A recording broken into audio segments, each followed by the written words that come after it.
पाकिस्तान मरकजी मुस्लिम लीग कराची के सदर अहमद नदीम आवान ने कराची प्रेस क्लब के बाहर रिक्शा इत्तेहाद एसोसिएशन के एहतजाजी कैंप में शिरकत की और मुतासरा रिक्शा ड्राइवर से इजहार यकजहती किया है।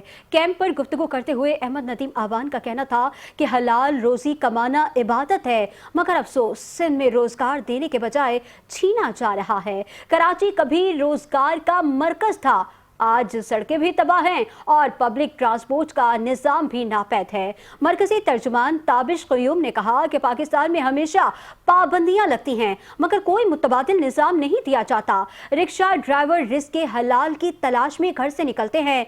हुकूमत का फर्ज है कि उनके लिए आसानी करें, ना कि मुश्किलात पैदा करें। रिक्शा इत्तेहाद एसोसिएशन के सदर इमरान ज़ैदी ने कहा कि ट्रैफिक पुलिस पाबंदी वाले और गैर पाबंदी वाले इलाकों में भी रिक्शे उठा रही है। गरीब ड्राइवर्स भारी जुर्माने कैसे भरेंगे? हम मरकजी मुस्लिम लीग के मशकूर हैं जिन्होंने हमारी आवाज़ बुलंद की है।